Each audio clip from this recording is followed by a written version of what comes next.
작년 연말 기준으로 서울에서 지금 전세가 비율이 30%대까지 떨어진 곳이 세 곳이에요.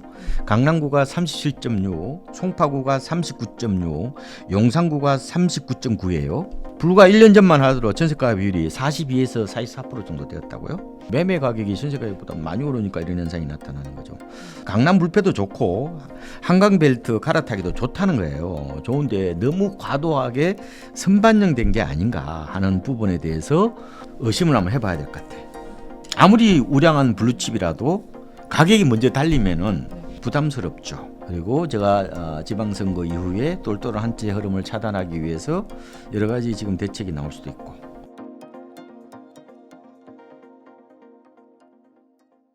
안녕하세요. 오늘 인터뷰 진행을 맡은 김혜은입니다. 오늘은 박원갑 위원님과 함께 앞으로의 부동산 시장 어떻게 흘러갈지 관련 이야기 나눠보도록 하겠습니다. 위원님 안녕하세요. 네, 안녕하세요. 네, 간단하게 소개 좀 해주세요. 네, 저는 KB국민은행의 박원갑 수석 전문위원이고요. 지금 시장이 좀 혼란스러운데 주로 실수요자 관점에서 나름대로 좀 팁이 될 만한 내용들 그걸 중심으로 좀 말씀을 좀 드리고 싶습니다. 네. 많은 분들이 이제 올해 집값이 오를지 내릴지 많이 궁금해하시는데 위원님께서는 올해 시장 어떻게 전망하시나요? 뭐 저는 상승세가 좀 더 이어질 거로 보고 있고요. 그런데 아마 상승률은 지난해보다는 조금은 둔화될 것 같다. 이 정도로 보고 있고요. 하반기에 이제 이게 지방선거 끝나고 나서 세제 개편안이 좀 더 본격적으로 논의가 될 수가 있어요. 그래서 이제 상고 하중 정도로 봤거든요. 근데 지금 다주택자에 대한 양도세 중과세가 이제 부활된단 말이에요. 이렇게 되면은 지금 5월 9일까지 이제 계약분에 대해서는 양도 중과세를 하지 않겠다고 지금 지난번에 이제 이재명 대통령께서 이제 얘기를 하셨어요. 그러면은 매물이 좀 나올 거예요. 근데 시세는 별로 안 떨어질 거예요. 그래서 오히려 지금 만약에 변수가 왔다 갔다 하는데 제 생각에는 그냥 상중 하중 정도 크게 오르지 않는 어떤 그런 양상으로 갈 거로 보이고요. 그리고 오늘 수도권 얘기고 지방은 저는 작년 6월 7월부터 본격적으로 반등시가 시작됐다고 보기 때문에 뭐 지방은 올해 괜찮을 겁니다. 다만 동네별로 좀 차이가 있어요. 그래서 지방은 양극화 개념이 아니라 다극화 개념으로 보시면 될 것 같습니다. 이거는 뭐 저뿐만 아니라 뭐 대체적인 뭐 연구기관들, 뭐 건설산업연구원이나 주택산업연구원이나 뭐 대체 기조는 다 비슷해요. 기조는 비슷한데 다만 제가 수차례 말씀드렸다시피 전망은 거의 안 맞습니다. 전망 보고 집 사는 사람만큼 어리석은 사람이 없다 이런 말씀을 드려요. 전망은 잘 안 맞아요. 워낙 이게 시장 자체가 여러 변수들의 변주곡이기 때문에 전망에 목숨 걸지 마라. 전망 보고 의사결정하지 마라. 중요한 거는 저는 오히려 이제 이게 시세보다 통계 시세보다 오히려 이제 그 매물대의 흐름을 더 예의주시해야 된다 이런 말씀을 드립니다. 그러니까 어쨌든 전망은 뭐 참고하는 것 정도 이렇게 보시면 될 것 같습니다. 2025년부터 이제 서울 아파트 입주 물량이 급감하기 시작해서 올해는 거의 공급 절벽 수준이라고 들었어요. 네. 이게 실제 집값 상승의 기폭제가 될지 아니면은 생각보다 영향이 제한적일지 어떻게 생각하시나요? 영향이 크죠. 그러니까 이제 주택 가격에 미치는 변수들은 다양하죠. 다양한데 이 중에서 공급이 굉장히 중요한 요소인 것은 맞아요. 그런데 이제 이게 구간마다 달라요. 어떨 때는 공급이 굉장히 영향을 많이 미칠 때도 있고 또 어떨 때는 정부 정책이 또 절대적으로 영향을 주기도 하고 어떨 때는 또 금리 영향이 세지기도 하고 그래서 그거는 이제 구간별로 이렇게 약간은 편차는 있다 이렇게 보면 되고 근데 어쨌든 공급이 매우 중요한 요소다. 이거는 이제 저는 분명한 것 같고. 그래서 지금 입주 물량이 없어요, 지금. 올해 말씀하신 것처럼 전국적으로 1, 2살 자료인데 작년에 한 아파트 입주 물량이 27만 가구 정도 되었죠. 2024년에는 36만이었어요. 작년부터 사실상 입주 절벽이었다고 보면 되고 올해 한 20만 정도. 내년에 또 한 20만 정도요. 그다음에 2028년 가면은 한 15만 정도로 뚝뚝뚝 떨어지죠. 그러니까 공급 앞에 장사 없다 이런 얘기를 하는 거고, 뭐 서울이야 뭐 잘 알고 계시겠죠.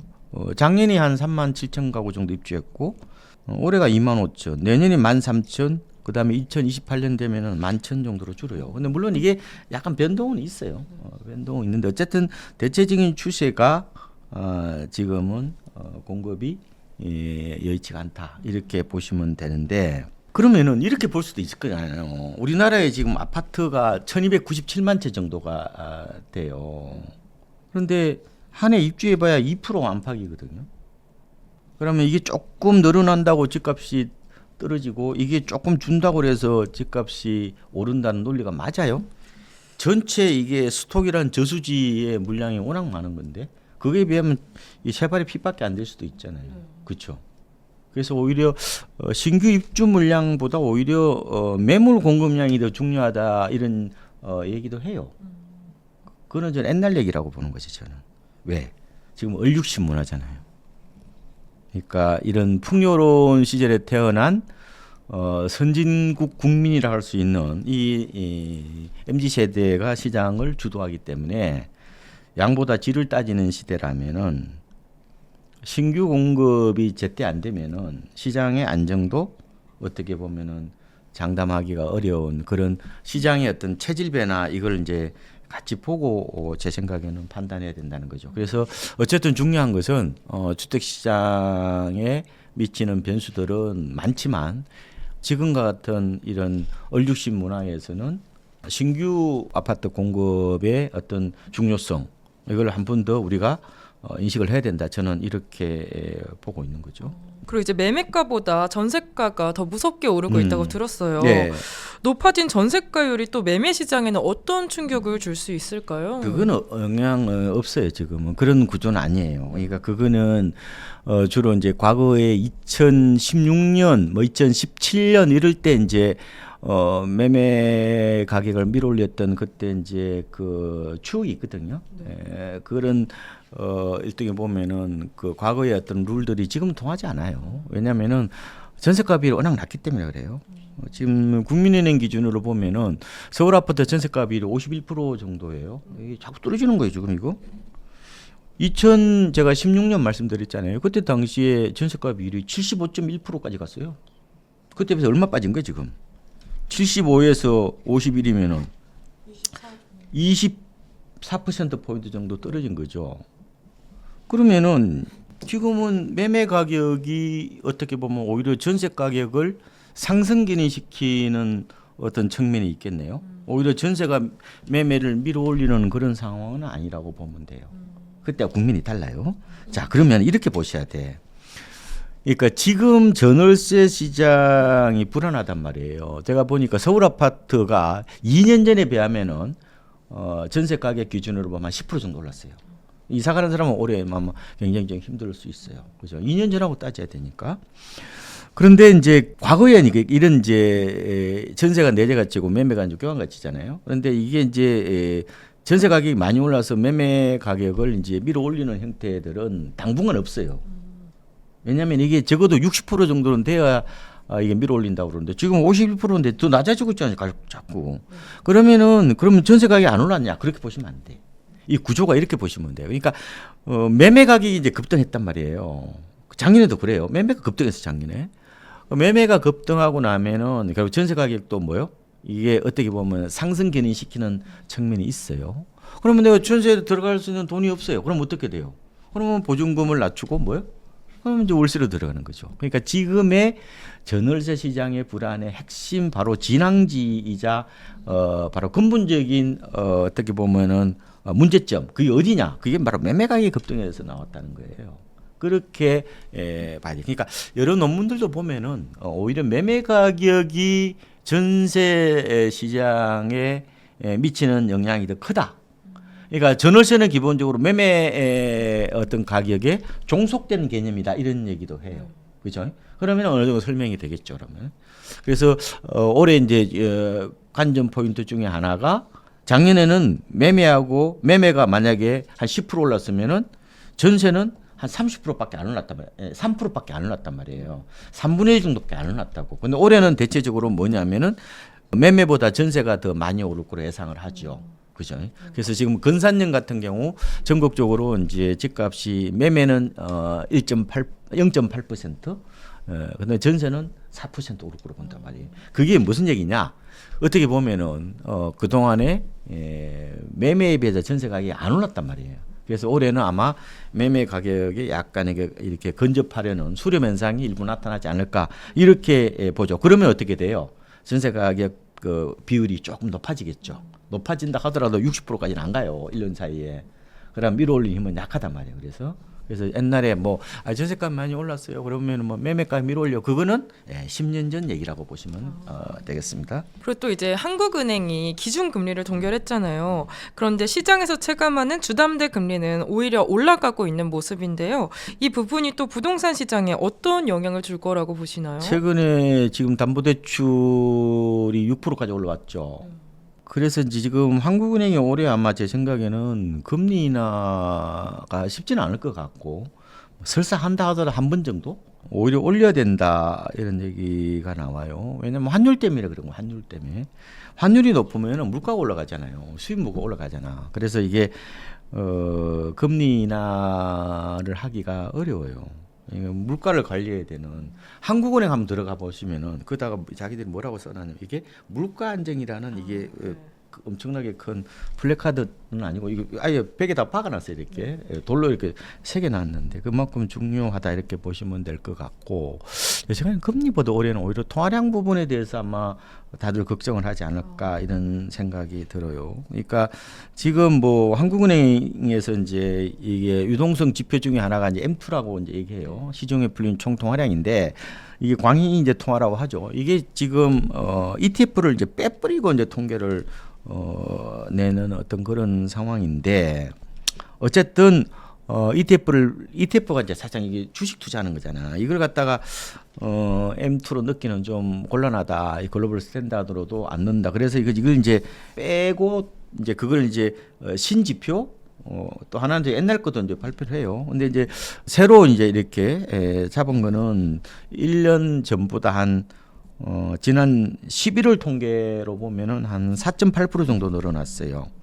그래서 이게 10월에 5.2% 늘어났거든요. 그것도 조금 낮은데 그런데 여전히 그래도 종전 지표로 보면은 이게 한 8.4% 정도 늘어났단 말이에요. 1년 전에 비해서. 그래서 통화량이 그렇게 준 거는 아닌 것 같아요. 제 생각에는. 이게 이제 여러 가지 착시 현상이 나타날 수 있는데 그러면은 2025년 11월 이때 당시에 그러면은 1년 전보다 얼마 통화량이 그러면은 ETF 빼고 얼마 정도 늘어났냐 그러면은 3% 중반대란 말이에요. 여전히 통화량은 늘어나고 있다고 보면 되고 그리고 지금 정부가 지금 재정 지출을 확대하려고 하잖아요.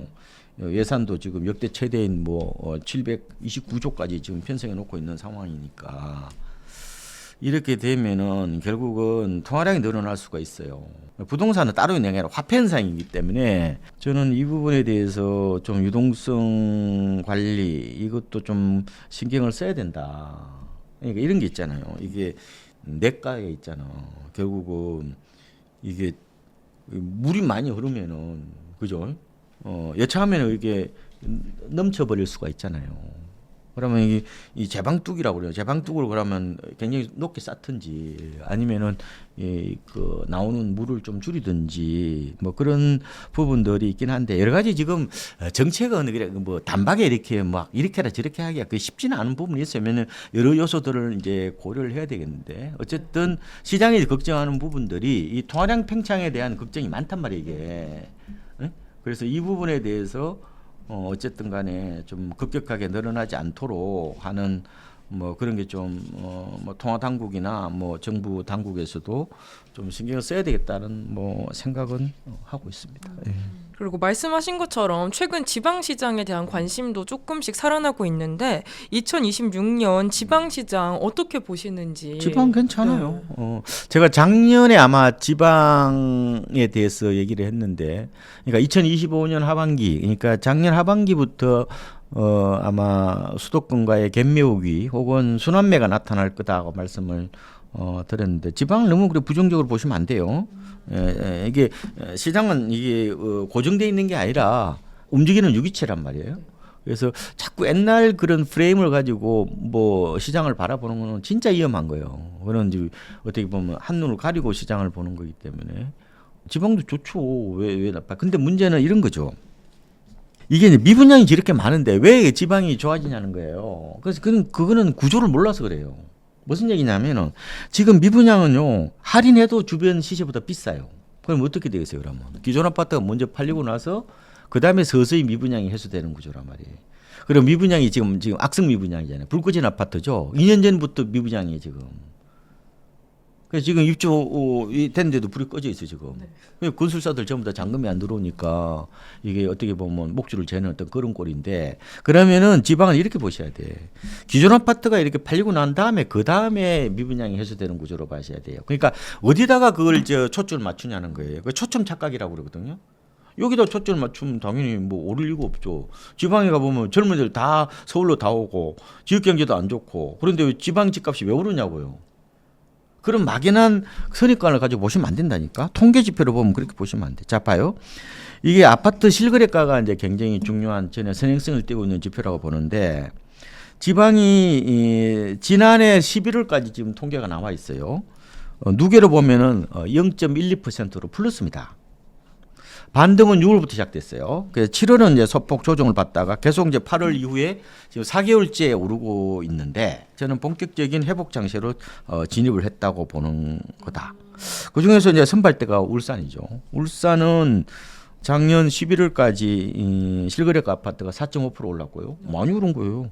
2024년에는 1.4% 올랐고 부산도 좋아요. 11월까지 0.38% 올랐고 역시 6월부터 반등했는데 부산은 해수부가 내려가잖아요. 그 임직원이 2,000명이에요. 직원하고 다 치면. 대구도 미분양의 무덤이라고 그러잖아요. 이게 3개월째 반등하고 있어요. 대구도. 대전도 2달째. 뭐 세종은 작년에 6.7% 올랐어요. 광주가 조금 주춤한데 광주는 여리 뭐 연간으로 보면 한 마이너스 2% 정도라서 뭐 그렇게까지 좋지 않고 제주도도 좀 비슷해. 그 차이나머니 많이 몰렸었잖아요. 네. 그 위에 후유증이 지금 여전하다고 보면 되는데 어쨌든 지방은 평균치로 보면 안 돼요. 평균치로 보면 안 되고 약간 동네마다 좀 다른 울퉁불퉁한 장세다. 하지만 전반적으로 아마 올해는 수도권과의 어떤 그런 동조화 현상이 저는 일부 나타날 거다. 이렇게 보고 있습니다. 그리고 또 이제 오는 6월 지방선거가 있잖아요. 선거 이후에 세제 개편 논의가 이제 본격화될 걸로 전망이 되는데 네. 이게 또 하반기 집값에 어떤 영향을 주게 될까요? 이게 상승 요인은 아니죠. 약간 수요를 짓누르는 요인이라고 보죠. 그래서 저도 지금 지방선거 이후를 이제 시장의 변곡점이 될 수도 있다. 이렇게 보고 있죠. 그래서 뭐 지금 뭐 관련은 여러 가지죠. 지금 뭐 아무도 몰라요 그거에 대해서는. 그러니까 뭐 예측이나 혹은 뭐 관찰 이 정도라고 보면 되겠죠. 그래서 지금 거래세를 낮추고 보유세를 올리느냐, 아니면은 뭐 주택을 세대수가 아니라 가구수가 아니라 뭐 시가총액으로 뭐 하는 문제라든지, 아니면은 뭐 보유세를 현실화하기 위해서 뭐 공정시장가액 비율을 올린다든지 뭐 공시가격을 뭐 현실화한다, 여러 가지 그런 방향들이 있어요. 근데 어떻게 할지는 알 수는 없는 거고, 제 생각에는 좀 가능성이 있어 보이는 것은 지금 1주택자 고가 주택 있잖아요. 요거 장독공제 일부 축소하는 거 이게 좀 이슈가 될 것 같아요. 지금은 이제 1주택자 팔 때 이제 12억이 넘으면은 장특공제로 깎아주잖아요. 네. 그러면은 10년 보유, 10년 거주가 이제 최대 80%까지인데 지금 빌딩이 지금 10년에 20%, 15년에 30%잖아요. 그리고 이명박 정부 들어서기 전에는 이게 15년에 45%였단 말이에요. 그래서 일부 많다는 얘기가 있어요. 근데 이걸 아마 제 생각에는 좀 여러 가지 이제 발언을 종합해 보면은 아마 뭐 지난번 2021년에 문재인 정부 때 했던 거, 그러니까 뭐 10년 보유 10년 거주에서 거주는 그대로 가져가더라도 보유를 좀 줄이는 거. 뭐 지난번에 얘기 나온 거 뭐 20억 넘어가면 뭐 40%에서 10% 줄인다든지 뭐 그럴 가능성이 있을 것 같아요. 그거는 충분히 우리가 한번 이 상상을 해볼 수 있는 거죠. 이게 합리적 상상력이 중요한 거예요. 예. 이게 어떻게 될지는 모르니까 뭐 그렇게 될 개연성이죠. 그렇게 보시면 될 것 같고. 그런데 문제는 지금 다주택자 양도세 중과세 부활보다 오히려 이 고가 1주택자에 대한 양도세 장떡공제 이 축소가 더 영향이 클 수도 있어요. 이런 매물이 나옵니다. 네. 왜냐하면 그 이전에 팔아야 되기 때문에 우리나라에 지금 장기로 집을 갖고 있는 분들이 대부분이 50대, 60대 뭐 중장년층이나 고령자들이기 때문에 매물이 나올 수 있어요. 매물이 나올 수가 있는데 다만 이게 이제 어떻게 할지는 모르겠어요. 그러니까 이거 이제 일단은 이 단계별로 할지 아니면 한꺼번에 할지 모르는데 단계별로 하면은 이 순차적으로 매물이 나올 거고 아니면은 한꺼번에 뿌리면은 매물이 나오겠죠. 시행하기 전까지는 그죠? 네. 그럼 그 이후에는 또 매물이 잠기는 이런 거래 동결 효과라든지 이런 게 좀 나올 수가 있겠다는 생각이 들어요. 그래서 일단은 장특공제 기준이 어쨌든 뭐 축소되면은 절세 매물이 나올 거다. 그래서 시장이 좀 숨구르기 할 가능성이 있지 않느냐. 시세는 별로 안 빠질 겁니다. 그런데 이게 매물은 싼 게 나온다니까. 그래서 자꾸 제가 올해는 시세 보지 말고 매물에 초점을 맞추라고 하는 이유가 여기서 이제 나온다. 그러니까 시세는 이거 완만해요 이렇게. 그죠? 거래 실거래가 보세요. 굉장히 이게 막 들쭉날쭉하죠, 그죠? 네. 이게 진폭이 커요. 매물은. 네. 그래서 어차피 실수요자는 집을 싸게 사는 게 목표 아니에요? 그렇죠. 시세보다 이게 싸게 나온다니까요. 매물은 절세 매물들은. 네. 그래서 이 부분에 대해서 한번 올해는 이게 매물 흐름이 어떻게 이렇게 이어지고 있는지 항상 이게 예의주시하셔야 돼요. 올해는 시세를 보지 마라. 통계 시세 보지 마라. 매물만 밟아라. 진짜 집 살 사람들은 그런 말씀을 좀 드리고 싶습니다. 그럼 2026년 이제 부동산 시장을 좌지우지할 키워드 하나만 꼽자면 뭐라고 생각하시나요? 올해요. 거래가 없을 거예요. 네, 거래 절벽 시대 이런 얘기를 합니다. 지금 매물이 없을 거예요. 그래서 생각보다 매물이 많지가 않아요. 전세든 매매든. 네. 전세는 지금 계약갱 청구권을 쓰잖아요. 세입자가. 그러면 전세 유통 매물이 줄죠. 그리고 지난해 6.27 대책 이후에 그때 나온 게 뭐예요? 대출 받으면 직접 거주해야 되잖아요. 그리고 이제 토지에서는 전세 끼고 또 못 사니까. 뭐 그래서 전세 공급이 여의치가 않아 가지고 아마 제 생각에는 전세 매물이 많이 없을 거다. 이렇게 보고 그래도 그렇게 활발하지는 않을 것 같아요. 왜냐하면 토지는 많이 묶여 있기 때문에 핵심 지역들이 아마 그렇게 보시면 돼요. 그러니까 올해는 전반적으로 가격이 떨어지기보다는 일단은 거래가 많이 좀 줄어드는 뭐 그런 양상이 되지 않을까 이렇게 보고 있습니다. 예. 네, 지금 서울 외곽이나 수도권 핵심지 진입을 고민하시는 분들 단기간 급등한 가격이지만 지금이라도 무리해서 들어가는 게 좋을까요? 아니면 청약이나 신도시 약간 이런 곳 기다려보는 게 좋을까요? 사람마다 다 달라요. 아, 근데 중요한 것은 네. 지금 이제 집을 새로 사시는 분들에 대해서 제가 말씀을 드리고 싶은데, 그러니까 제가 유튜브에 본격적으로 출연한 게 한 3년 정도 됐어요. 네. 그때부터 제가 타이밍을 재지 마라. 타이밍 안 맞는다. 가격 메리트 보고 판단하셔야 됩니다. 그러니까 거대 담론이나 이런 고준 담론에 빠지시면 안 됩니다. 가계부채 많아서 집값 빠질 거다. 그다음에 뭐 30대들 뭐 지금 전부 다 뭐 알바나 하고 앉았고 계약직인데 집값 그럼 누가 집 사느냐. 그런 굉장히 우울한 담론에 빠지면은 안 된다. 이거 만약에 살 거라고 생각하면은 다른 거 보지 말고 이게 너무 거시 쪽에 초점을 맞춰 버리면은 안 맞아요. 우리의 코스피가 이렇게 올라 지금. 뭐 경기가 뭐 좋은 게 있어 지금. 그거하고 똑같은 거예요. 그래서 제가 중요한 게 뭐냐면은 진짜 살 거냐고. 영화 보듯이 그냥 이렇게 영화 보듯이 집 살까 말까 그러면 지금 못 산다고요. 네. 3년 전에 지금 못 사셨잖아요. 그러면은 앞으로 못 살 가능성이 99%라고. 안 사신다니까. 그래서 자, 중요한 게 뭐냐면은 이게 이제 내가 집을 살 건지 말 건지 부분에 대해서 왜 자꾸 헷갈리냐면은 이 집이 투자되기 때문에 그래요.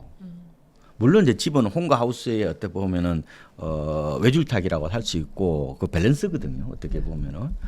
근데 과거에 비해서 집을 지금 어떤 단순 그런 어떤 거주 목적보다 투자재라는 측면에 훨씬 더 비중을 높여요. 특히 젊은 세대일수록. 젊은 세대가 기본적으로 자본주의 기지거든요. 그러니까 재무지능이 굉장히 뛰어난 세대란 말이에요. 그러니까 여러 가지 설문조사에 보면 확실히 집을 사는 이유는 재테크 목적이 더 강해요. 자, 그러면 이제 생각이 달라지는 거야. 그러면은 잘 보세요. 굳이 내가 그러면은 집을 안 사고 주식이나 코인에서 돈을 더 많이 벌어서 나중에 사도 되잖아. 그게 우회 전략이란 말이에요. 자, 봐요. 집을 사는 방법은 두 가지가 있어요. 전통적인 방법은 이제 대출을 최대한 내서 뭐요? 이게 이제 차곡차곡 내가 대출을 갚아 나가는 거죠. 그러니까 처음에는 내가 화장실하고 작은 방만 내 거고 나머지는 은행 거죠. 근데 이제 자꾸 내가 대출을 갚다 보면은 화장실도 내 거가 되고 이런 식으로 이제 범위를 넓히는 그 방식이 이른바 전공법이란 말이에요. 전통적으로 그렇게 해왔던 방법이란 말이에요. 그죠? 또 대출이 있다 보면은 자기도 모르게 이게 허리띠를 졸라매요. 예? 그게 강제 저축 기능이라고 그러는 거예요. 그러니까 어떻게 보면은 대출도 적당하게 있을 때는 경건하게 살게 돼요. 그렇지. 어떻게 함부로 돈을 안 쓰잖아요. 그건 이제 강제 저축 기능이라고 하기도 하고, 혹은 이게 이제 심리학적으로 자기 구속 장치라고 해요. 이게 셀프 커미트먼트 디바이스인데 자기가 이렇게 헤프게 돈을 안 쓰도록 스스로 이게 족쇄를 이렇게 어떻게 보면은 심리적인 족쇄 아니 물리적인 족쇄를 이제 어떻게 보면은 이렇게 씌워버리는 어떤 그런 측면이 있단 말이에요. 그래서 옛날에 집 사면 돈 버는 거다 그 얘기가 결국은 이런 강제저축이나 혹은 자기 구속 장치의 어떤 그런 긍정적인 측면으로서 얘기를 하는 거예요. 근데 이제 요새는 또 그렇지 않단 말이에요. 그러니까 요새는 이제 뭐 오히려 이게 이제 우회 전략이라고 그래서 뭐 나중에 뭐 돈 벌어가지고 내가 집 사면 되는 거 아니에요? 그렇게 하는 사람도 있다고요, 이게. 그래서 최근에 제가 본 것 중에서 특히 지방에 사시는 분들이 그렇게 하는 분들이 많더라고. 그러니까 월세 살면서 S&P 투자하겠다는 분들도 많고. 뭐 그렇게도 관계없죠. 문제는 이제 이 감정 기복이 이제 주가에 따라 왔다 갔다 하는 거예요. 이게 변동성이 크기 때문에 또 머리카락도 다 빠지고 이렇게 되는 거죠. 그런데 그거는 자기 스타일대로 하셔야 돼요. 네. 나의 경쟁력 보고 하셔야 되는데, 자, 그러면은 어쨌든 그거는 두 갈래 길이 있어요. 뭐 사시든 마시든 그건 본인이 알아서 하시라고. 그거는 네. 인생이 본인이 책임지는 거잖아. 남의 얘기를 듣고 어떻게 집을 사요? 내 인생 뭐 전문가가 뭐 어떻게 보면 뭐 제대로 뭐 어떻게 책임을 져요? 전문가 중에서 강남에 집 있는 애들이 별로 없는데 말만 이렇게 입 전문가들이 대부분이죠. 아니 돈 많은 애들이 유튜브 왜 나와 왜? 못 보니까 유튜브 나오지. 안 그래요? 정확하게 아셔야 돼. 진짜 고수들은 안 나와 이런데 저같이 이렇게 좀 어정쩡한 사람들이 나오는 거지. 대부분이 유튜브 나온 분들은 어떻게 보면은 어떻게 보면 수익원이 좀 변변치 않다는 걸 얘기를 하는 거지. 예? 제가 얘기하잖아요. 자, 그러면 중요한 게 뭐냐는 거예요. 중요한 거는 집을 지금 못 사는 이유가 정보가 부족해서 안 사는 거냐? 아니라니까요. 이게 우리가 이제 심리학에서 정보 행동 동일시 오류라는 게 있어. 그러니까 어떻게 보면은 많이 알면은 더 선택을 잘할 것 같죠. 그리고 행동도 따라올 것 같지. 네. 절대로 그렇지 않아요. 아는 거와 실천은 다른 영역이란 말이에요. 많이 안다고 지식인들이 삶이 행복해요? 멋지던가요? 아니요. 그거 똑같은 거야. 정보나 지식이 많다고 해서 행동으로 이어지지 않아요. 오히려 정보가 많으면 의사결정 못 해. 이게 이제 선택 오류라는 게 있어요. 그래서 제가 보통 집을 살려고 그러면은 진짜 내가 집을 살 거냐가 중요한 거잖아요. 그래서 이게 보면은 이제 집을 이제 사러 이제 이렇게 이제 가려고 이제 의사결정을 할 때까지는 많은 이런 고비들이 있어요. 마지막에는 깔딱고개가 있는 거야. 꼭 이제 구분응선까지 가요. 네. 여기 올라가면은 계속해서 방해 전파들이 막 이렇게 싸제껴요. 보면 이런 거 있잖아요. 야구 선수가 있는데 그 이제 어떻게 보면은 자기 홈그라운드가 아니라 이제 상대방 적진에 가서 야구를 하는데 이 불빛을 쏘는 거하고 비슷한 거야. 이렇게 못 보게 하는 거지. 이 방해 전파는 집을 사지 말라는 신호예요. 지금 가계부채도 말하는데 집값 폭락 올 거야. 저 규제책 세게 나오는데 집값 폭락 올 거야. 그런 거 있잖아요. 뭐 담론들. 그다음에 지금 영국이나 상해 가면 집값이 반토막 됐어 지금. 그 뉴스 들으면 우리가 안 된다는 보장이 있어요? 그럼 지금 못 사는 거야. 무슨 말인지 알겠죠? 네. 그만큼 기가 얇아요. 자, 그래서 이 꽐딱고개를 어떻게 하면 넘을 수 있는 거냐는 건데, 그래서 최근에 제가 이제 미국의 행동과학자 이분이 이제 포고라는 분이 계세요. 행동 모형이 있는데 이게 중요한 얘기예요. 이게 자 행동으로 가려면 비헤이브로 가려면은 이 맵이라고 그래. 맵, MAP. 이게 M이 뭐냐면 동기입니다. 모티베이션. 그다음에 A는 뭐예요? 당연히 어빌리티겠지. 그죠? 능력이 있냐는 거예요. 그다음에 P는 이제 프롬프트인데 촉발이죠. 계기가 되는 거죠. 이 세 개가 갖춰야 내가 집을 사는 거예요. 가장 중요한 건 뭐예요? 동기. 이 간절함하고 절박함이죠. 집 꼭 사야 돼요? 한이 맺혀야 집을 산다니까 지금은. 집값 너무 많이 올라가지고. 그렇죠? 그다음에 뭐예요? 능력. 돈이 돼요. 가장 중요한 게 제 생각에는 간절함하고 이 능력이야, 능력. 그렇죠? 뭐 촉발이야 어쨌든 계기가 돼야 되죠. 그죠? 누가 뭐 친구가 집 샀다더라. 그럼 안 되겠다. 나도 사야지. 그런 게 이제 이 프롬프트, 약간 이제 트리거 같은 거거든요. 그렇게 보시면 되는데 그러면은 내가 그러면 집을 살려고 그러면은 결국은 두 가지인데 이 모티베이션하고 어빌리티죠. 근데 대체적으로 보면은 집을 산다고 생각하는 분들은 내가 좀 하향 이렇게 지원해서 집을 살 수도 있으니까. 네. 그죠? 더 중요한 거는 뭐냐? 바로 절박함하고 간절함이라고 해당되는 이 강한 필요예요. 그래서 강한 필요가 있는지, 그러니까 적어도 내가 재테크라고 생각 안 하고 뭐 집을 사더라도 뭐 인력 빠질 수 있지 이런 생각을 가져야 비재테크적인 시각을 가져야 집을 살 수가 있단 말이에요. 전월세 때문에 못 살겠어. 그리고 이번에 이제 결혼하니까 뭐 양가에서 도와준대. 요번 기회다. 이런 식으로 있잖아요. 이런 어떤 강한 어떤 그런 상황, 필요, 절박함 이렇게 되면은 나머지 이게 행동으로 간단 말이야. 그래서 어떻게 보면 집을 살려고 그러면은 가장 중요한 거는 생각을 이렇게 더 다이어트를 하셔야 된다고. 그러니까 진짜 내가 집이 필요한가? 이 하나에만 집중을 하고 만약에 질문해서 그렇다 그러면은 나머지는 이게 가지치기를 하셔야 되는 거야. 그러니까 돈에 맞게 그냥 사시면 되는 거예요, 이게. 그래서 이런 질문에 확신을 스스로 하지 못하면은 아무리 정보가 쌓여도 제자리에 머물 뿐이에요. 그래서 집은 정보로 사는 게 아니라 결단력으로 사는 거라고요. 무슨 아시겠죠? 네. 그래서 정보가 많다고 해서 절대로 의사결정으로 이어지지 않는다. 중개업소로 가지 않는다. 네. 제가 보면은. 그러면은 결국은 누가 의사결정을 해야 되느냐는 거예요. 바로 모티베이션이 강한 사람, 간절한 사람, 네. 절박한 사람. 그 사람이 누구예요 주로? 남편이겠어요? 아내겠어요? 아니. 당연히 아내지. 그래서 7대 3으로 집사람 얘기가 맞는 거예요. 그래서 그다음에 어빌리티. 누가 돈을 갖고 있어요? 누가 돈을 내주는 건데? 남편.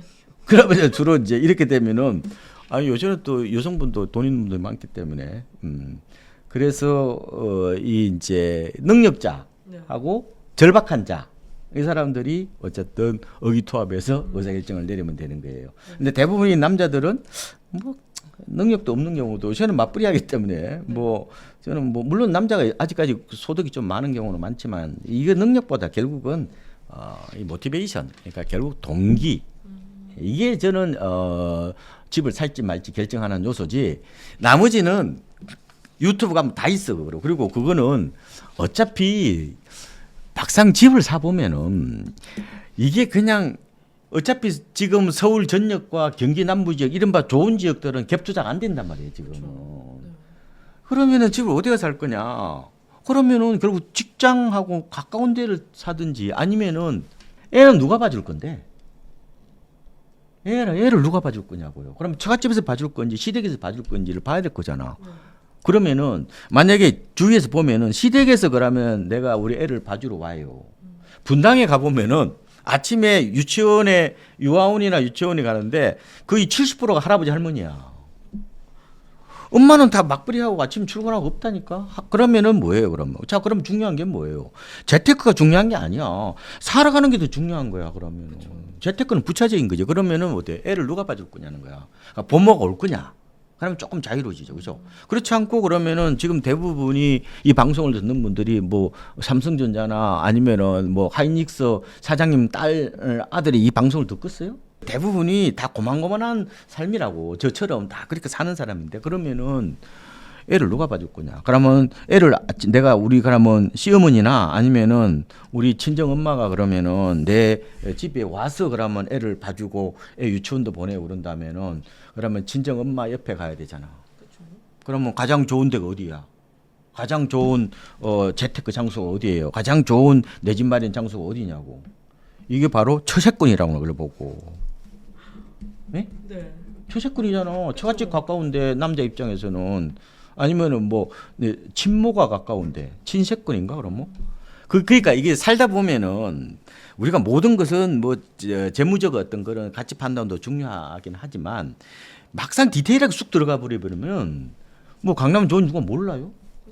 그런데 문제는 우리 그러면은 애 봐주는 사람이 결국 우리 친정엄마인데 친정엄마가 가령 서대문에 산단 말이에요. 그러면은 서대문에 사시면은 가령 뭐 가재울 이런 데 사신다 그러면은 그럼 가장 좋은 내 집 마련 지역이 어디예요, 그럼?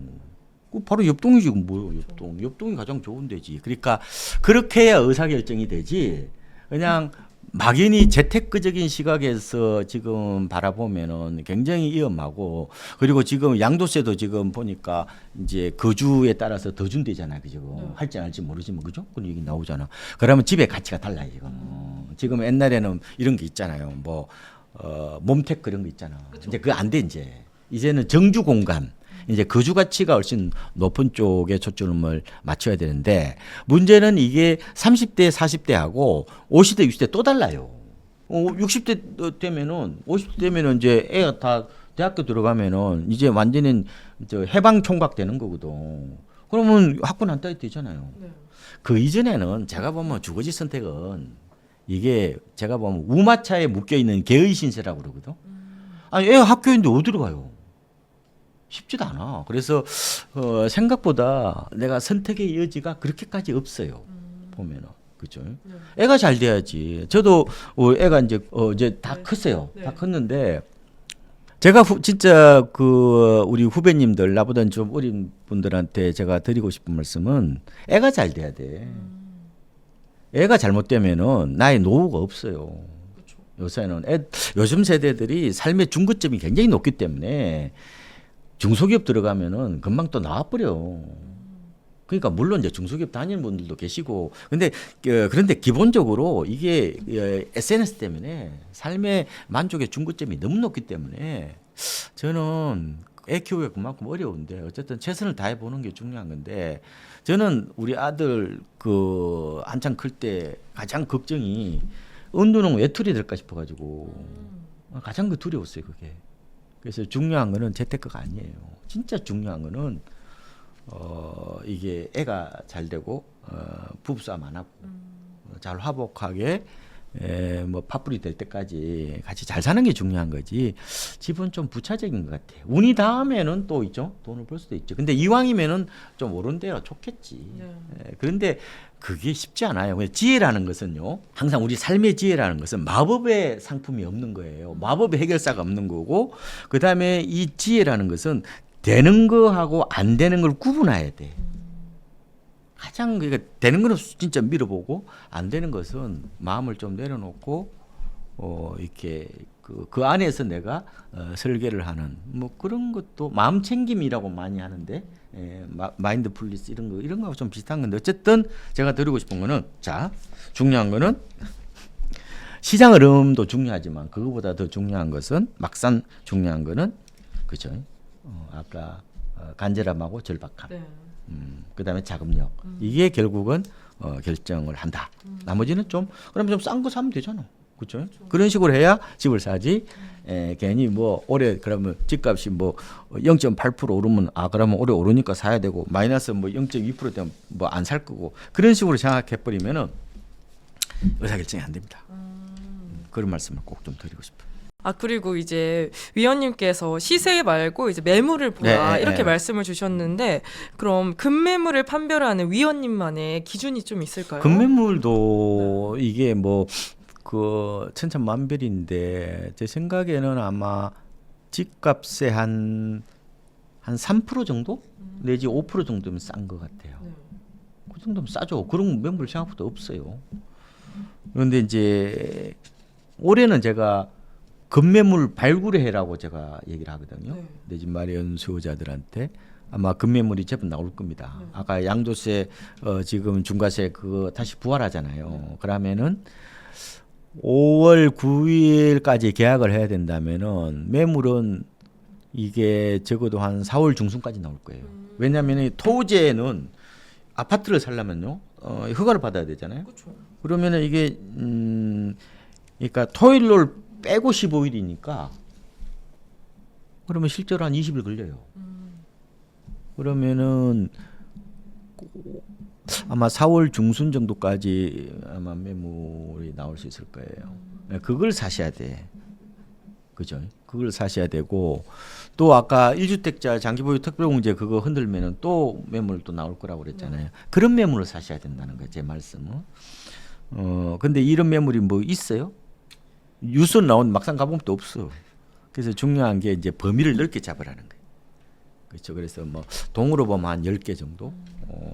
그다음에 아파트 단지는 한 30개 정도로 해서 탐색 구역을 좀 넓게 하셔야 다리품을 팔아야 된다. 그래야 매물이 좀 나오는 것 같고 제가 아까 자금력이라고 그랬잖아요. 근데 대부분이 급매물은 이게 계약부터 잔금까지 기간이 짧아요. 네. 속결형 계약을 요구하는 경우가 많아요. 한 달 내에 잔금 쳐달라. 심지어 일주일 안에 쳐달라. 나는 하루 만에 치는 사람도 봤어요. 근데 전세가로 사더라고. 깜짝 놀랐는데. 그래서 급매물 공략의 핵심은 이게 자금력입니다. 자금력. 돈이 있어야 돼요. 예. 그래서 어떻게든지 간에 올해는 만약에 내 집 마련에 대해서 강한 니즈가 있는 분들은 급매물 중심으로 좀 관심을 가져보시는 게 좋지 않을까 이렇게 보고 있습니다. 그럼 급매물은 4월 중순 정도까지 좀 많이 가격이 다운돼서 쏟아질 근데 거예요? 급매물이 생각보다 많이 나오지 않아요. 매물이. 왜냐면은 지금 토지거래 허가구역으로 이제 잡혀 있는 데가 있잖아요. 거기는 조정 대상 지역이자 투기과열지로 같이 지정되어 있는 거예요. 그러면은 토지거래 허가구역에서 아파트는 지금 결국 이게 전세 끼고 못 사잖아요, 그죠? 그렇죠. 그러면 전세 끼고 또 못 판다는 얘기예요. 그럼 어차피 내놔도 안 팔려. 아니, 팔 수도 없어. 네. 파는 게 불법이야. 그러면 어때요? 생각보다 매물은 많지는 않을 거란 말이에요. 왜냐하면 다주택자들이 내가 내 집에 살고 나머지는 뭐예요? 전월세 놓고 있을 거 아니에요. 그러면 어떻게 보면 4년까지 어떻게 보면 그죠? 못 파는 거잖아요. 왜냐하면 세입자가 계약행위 청구권을 행사를 할 수가 있으니까. 그래서 다주택자 비중을 제가 보니까 전국이 지금 한 14% 돼요. 14.9%고 서울이 14%예요 지금. 서울이 다주택자가 한 37만 명 정도 돼요. 서울이 조금 이게 다주택자 비중이 좀 낮죠. 왜냐하면은 워낙 집값이 비싸니까. 근데 서울에서 주로 이제 다주택자가 많은 데가 종로구하고 중구, 그다음에 강남, 서초, 송파, 용산 이런 데가 많아요. 확실히 뭐요? 돈이 많으니까 집이 많은 거지. 고령자들이 좀 집이 좀 많은 것 같고, 뭐 그게 통계로 보면 다 나오는데 지금 가장 다주택자 비중이 높은 데가 종로구예요. 17.6%고, 그 다음에 강남구가 한 17% 정도, 서초구가 16.7 정도, 요 정도, 송파구 15.5. 요 정도 나옵니다. 마포구가 15.1. 그건 높지는 않네요. 그러니까 주로 이제 연령대가 높은데, 그다음에 이제 부자들 이런 사람들이 이제 그 집을 많이 갖고 있다 이렇게 보면 될 것 같고. 근데 이제 과연 이제 집을 5등급을 팔 거냐? 과거에는 주로 외곽 지역을 먼저 팔았죠. 자기는 살아야 되니까 뭐 이렇게 됐는데 어쨌든 전세 끼고는 못 파니까 매물이 그렇게 나오긴 하는데 쏟아질 정도는 아니다 이렇게 저는 보고 있고요. 다만 그래도 그 매물은 나온다. 나올 수밖에 없다. 그렇죠. 그런 사람이 있겠죠. 그러니까 지금 만약에 전세 끼고 있는 거 2, 3개월 만기 이전에 거는 팔 수 있거든요. 뭐 그런 것들 매물 나오겠죠. 많지는 않을 거다. 그래서 그런 거 좀 관심을 가져보는 게 좋겠다라고 제가 일단은 말씀을 드립니다. 지금 이제 1주택자 분들 가장 큰 고민이 내 집은 안 팔리고 또 갈 곳은 너무 비싸다 이런 고민인데 거래가 잘 안 되는 지금 같은 시기에 상급직 갈아타기 잘하는 방법이 있을까요? 잘하는 게 아니라 지금 조심해야 돼. 지금 그럼 상급직 갈아타기를 조금 꺼려해야 되는 시즌인가요? 조심하셔야 돼. 그게 왜 그러냐면은 너무 많이 올랐어요. 그렇죠. 저는 이제 이 생각을 해보고 있거든요. 세상에 가장 무서운 것은 많이 오른 거예요. 세상에 간 리스크는 바로 많이 올랐다는 거거든. 근데 지금 저는 전세가 비율이 이제 있잖아요. 매매 가격 대비 전세가 비율이죠. 요게 KB시세로 보면 30%대까지 떨어진 거는 아무래도 너무 가격이 너무 많이 오른 것 같아요. 지금 작년 연말 기준으로 서울에서 지금 전세가 비율이 30%대까지 떨어진 곳이 세 곳이에요. 강남구가 37.6, 송파구가 39.6, 용산구가 39.9예요. 불과 1년 전만 하더라도 전세가 비율이 42에서 44% 정도 되었다고요. 왜냐? 당연히 말씀드린 것처럼 매매 가격이 전세 가격보다 많이 오르니까 이런 현상이 나타나는 거죠. 서초구는 지금 41.8인데 1년 전만 하더라도 46.7%까지 갔었어요. 자, 이게 옛날에는 30%대는 이해가 됐다고요. 그때는 재건축이니까. 재건축은 사용가치가 극히 떨어지죠. 근데 지금은 상당 부분이 다 입주를 했잖아. 지금 개포주공도 지금 다 완공됐죠. 둔촌주공, 그다음에 반포주공 있잖아요.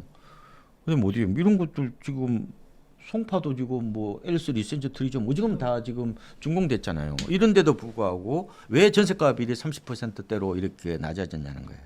장기적으로 보면 전세하고 매매는 같은 방향인데, 근데 이게 이제 약간 이게 서로 변주곡이라서 이 단도직입적으로 얘기하기가 사실 어려워요. 이거 보면은 시장을 분석해 보면은.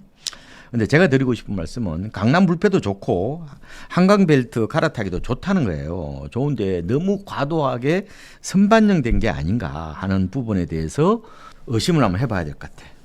아무리 우량한 블루칩이라도 가격이 먼저 달리면은 부담스럽죠.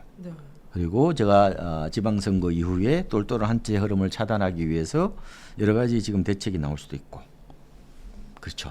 그래서 이 지역이 나쁘다는 뜻이 아니라 비싸게 산 만큼 어떻게 보면 최악의 리스크가 없다 이렇게 보는 거죠. 그래서 제 생각에는 갈아타기는 저도 같은 못하겠어요. 겁이 났어요. 저는 지방선 끝나고 나서 흐름 보고 뭐 올 가을쯤이나 한번 의사결정 해보시는 게 좋을 것 같고, 다만 이제 싼 게 나오면은 그러면 내 거 싸게 팔고 이렇게 또 하면 되잖아요. 이런 거는 가능할 것 같아요. 그래서 이제 어쨌든 옮겨타기 하실 분들은 어쨌든 지금 많이 올랐기 때문에 그 부분은 조금은 경계하는 이런 게 필요한 것 같아요. 근데 이제 옮겨타기 하실 때는 반드시 팔고 사셔야 되고, 며칠 전에 보니까 사놓고 이거 안 팔려가지고 저한테 와서 뭐라고 자꾸 그러는데 내가 제발 이런 거 하지 말라고 그랬거든. 안전하게 해야 되죠. 집은 인생에서 가장 큰 쇼핑인데 왜 그걸 갖다가 장난을 쳐. 그러면 안 돼요. 욕심을 버려야 돼. 어차피 갈아타기는 이 윗돌 빼다가 아랫돌 끼워 넣는 거기 때문에 하시면 안 돼. 꼭 그렇게 하시오. 그 다음에 이제 팔고 사면 또 후보 매물을 미리 좀 확보하라는 건데, 팔고 내 중개업소 갔더만 그 집주인이 안 판대. 4천만 원 올리달래. 그러면 또 홍기동처럼 또 이 맞아 어적이 돼가지고 또 보복하고 싶잖아요. 그러면 안 된다니까. 이 거래할 때는 감정을 넣으면 안 돼요. 훌륭한 선장은 바다하고 싸우지 않아요. 당연히 자기 서로 이기적으로 또 뭐 자기 비싸게 팔려는 거는 다른 인간의 본성인데 그거 대놓고 뭐 나쁜 놈이다 그러면 안 된다니까요. 나 같아도 그럴 수 있을 것 같은데. 그래서 항상 후보명을 갖고 있으셔야 된다고. 시장하고 절대 싸우시면 안 돼요. 그다음에 이제 대출이 나올지 안 나올지도 체크하셔야 되고. 그래서 계약하기 전에 은행 창구 들러서 계산해 보셔야 되고. 가장 좋은 거는 내 집은 비싸게 팔고 저 집은 이제 싸게 산다 뭐 그런 생각이 있는데 옮겨타기 할 때는 그러시면 안 돼요. 그건 도둑놈 심보예요. 그러니까 싸게 팔고 싸게 산다는 생각을 하셔야 되고 이것도 저것도 자신이 없다. 네. 그러면 가장 좋은 거 있잖아요. 전세 놓고 전세 가는 거죠. 그것도 괜찮아요. 의사결정하지 않는 거죠. 아예. 네. 그런 것도 나쁜 대안은 아니다. 근데 어쨌든 저는 아무리 강남이 좋다 하더라도 나는 저세가 비율 30% 이거는 아무리 봐도 더 이상해. 좀 겁이 나. 그래서 그리고 또 이 정부가 흔들 수도 있기 때문에 조금은 그래서 그런 얘기 하잖아요. 뭐 단기적으로는 뭐 정부를 이기는 시장이 없다고 그러고 뭐 장기적으로는 시장을 이기는 정부 없다고 그러지만 뭐 어쨌든 조금은 지금은 가격이 덜 올랐으면은 한번 배팅을 해볼 만한데 그렇죠? 가격이 많이 올랐기 때문에 좀 경계심을 가져야 된다. 뭐 이 정도 말씀을 드리고 싶어요. 그럼 지금 시점에서 실거주 겸 투자로 조금 유망한 지역이 있다면 어디가 있을까요? 지역을 보지 말고 가격을 보시라니까. 평균 가격에서 한 3% 정도 빠졌으면은 싼 거 산다고 생각해요. 어차피 살 지역은 대부분 범위가 정해져 있거든. 네. 그렇게 보시면 될 것 같고 아까 말씀드린 것처럼 정주 공간 성격이 강한 주택이 앞으로 각광을 부릴 거예요. 그래서 이제 역세권, 숲세권, 뭐 요새 초포마 이런 얘기 많이 하잖아요. 뭐 그런 거는 기본적으로 좀 가져가시면 될 것 같고 젊은 세대 분들한테 드리고 싶은 거는 가급적 대단지 중심으로 여차하면 나중에 뭐 분양을 받거나 아니면 더 좋은 데로 옮길 수 있잖아요. 그렇죠. 그때 종전집 안 팔립니다. 그래서 가급적 조금은 대단지 중심으로 가시는 것도 저는 나쁘진 않겠다 이렇게 보고 투자 유망 지역이면서 실거주 이런 데가 있나? 이거는 이게 산 좋고 물 좋고 정자 좋은 건데 그러면 이런 데는 없어요. 예, 없습니다. 없는데 중요한 거는 아까 말씀드린 것처럼 나의 여러 가지 컨디션이 있잖아요, 그죠? 그렇죠. 예, 그걸 베이스로 해서 금액에 맞춰서 가는 게 맞는 것 같고 제 생각에는 그래서 집에다가 돈 맞추지 말고 돈에다가 집을 맞춰야 돼. 처음 할 때는 예, 너무 한꺼번에 욕망을 다 이루기보다는 단계별로 이루가는 그렇게 필요하지 않을까 싶어요. 네, 그러면 신축, 구축, 재건축, 재개발 중 지금 가장 효과적인 투자 방법 뭐라고 생각하시나요? 가성비 높은 쪽으로 가시는 게 나을 것 같아. 우리나라는 이게 재건축이 기형적으로 이상하게 돼가지고 30년 되면 다 이게 허물고 집을 짓잖아요. 이게 좀 잘못된 것 같아 내 생각에는. 왜냐하면은 그래서 유럽이나 저 미국 같은데 가봐요. 100년 된 집도 있잖아. 네. 그래서 제가 미국 친구한테 얘기 들은 거는 미국은 30년 돼도 새 집이라는 거예요. 새 집 기준이 30년이래요. 우리나라는 10년이죠. 왜냐하면 30년밖에 안 쓰니까 10년까지 새 집인데 우리나라는 기준을 나 바꿔야 될 것 같아. 그래서 30년 돼도 저는 새 집인 것 같아요. 지금 잠실에 엘스 리센트 트리움 그게 이제 엘리트라고 그러는데 그 지은 지 18년 됐거든요. 가봐야 새 집이지. 그래서 우리나라는 2010년 전후에 고급화 바람이 불어가지고 겉으로 보면요 아파트가 새 거야 20년 돼도. 저는 30년 돼도 새 것 같아. 그래서 우리나라의 아파트 문화를 바꿔야 돼. 우리나라도 아파트 100년까지는 아니지만 100년 근처된 아파트가 있어 우리나라에. 있어요. 우리나라 최초 아파트가 지금 남산동에 가면 있어요. 미쿠니 아파트라고 있어요. 그 1930년도에 지은 거야. 지금도 있어요. 살아 있어요. 미쿠니 아파트. 네이버나 그 카카오 지도에 미쿠니 아파트라고 치면 나와요. 이게 삼국이거든. 삼국 미쿠니가 일본 말로. 당신이 미쿠니 상해라는 게 있었어요. 이 사람들이 1930년대에 이제 한국에 와서 이게 약간 임대 사업을 했죠. 임대 사업. 일본인들이나 뭐 주로 우리나라 아파트는 처음에는 주로 싱글 세대 독신자들을 대상으로 원래 이제 아파트 문화가 이제 생겼죠. 오래됐어요 우리나라 아파트가. 근데 어쨌든 제가 봤을 때는 이제 아파트를 이제 우리도 한 100년 정도 써야 되지 않겠어요? 뭐 100년은 못 쓰더라도 50년은 써야지 50년. 그죠? 그래서 한 30년까지는 새 거다. 그러니까 제 생각에는 한 15년 정도 된 거 이 정도가 좀 가성비가 좀 좋지 않을까. 그래서 전 준신축 쪽에 이쪽에 좀 더 초점 맞추시는 게 좋지 않을까 이렇게 보고 있습니다. 올해 꼭 집을 팔아야 되는 분들이 계실 것 같은데 지금 시장에서 내 물건을 남들보다 빨리 제값을 받고 팔려면 어떻게 하면 좋을까요? 그거는 이제 역지사지죠. 역지사지. 네. 사는 사람 입장에서 생각을 해야 되죠. 그래서 일단은 집 팔기 전에 청소부터 좀 해야 돼. 좀 깨끗하게 좀 해놓고 있고 어필 포인트가 뭔지 이런 걸 좀 잘 설득을 하시고 그 다음에 두 번째로는 이게 물건을 여러 군데 내놔야 돼요. 저는 한 군데 내놔라 저는 개인적으로 반대. 저는 많이 내놓을 때 50군데도 내놔봤어요. 접촉 채널을 늘리는 거 외에 개인이 할 수 있는 일이 없어요. 그렇잖아요. 그래서 옛날에 우리 아는 분을 보니까 김포의 아파트를 고향에 있는 그 중개업소 사장님이 사가지고 하더라고요. 그 중개업 사장님이 아니라 그 고객이. 그러니까 범위를 이렇게 잡으셔야 돼. 접촉 채널을 최대한 늘리는 거 외에 할 일이 없어요. 마침 매수자가 나타나면은 그죠? 그때 가서 가격을 조절하면 되는 거고. 가장 중요한 것은 많이 내놔야 된다는 거예요. 저는 이렇게 봅니다. 잘 안 팔리는 물건들은요 타이밍이 없어요. 그거는 매수자가 나타날 때 그때 타이밍이라고 보시면 돼. 그러니까 타이밍을 못 잽니다. 타이밍을 재려면은 기본적으로 거래 빈도가 많아야 돼요. 그렇죠? 가끔 나타나는데 5년에 한 번 나타나는데 무슨 타이밍을 재요? 그 매수자 나타날 때 그때 파는 거예요. 그 갖고 내 마음대로 잘 안 되는 거예요. 그래서 가장 중요한 게 안 되는 거와 되는 것을 구분해야 돼. 안 되면 할 수 없는 거 안 팔리면 그냥 살아야 돼. 어떻게 해요? 뭐 어떻게 하겠어? 그러니까 어떻게 보면은 뭐 인지 심리학의 기초가 그거라고 그러대.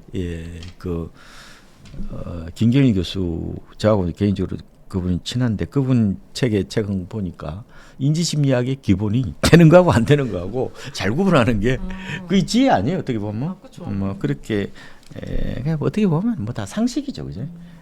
그렇게 보시면 될 것 같고 파시는 분들 입장에서 조금은 껍데기까지 다 먹지 말라고 그랬어요, 옛날에. 사는 사람도 좀 먹을 게 있어야 되죠.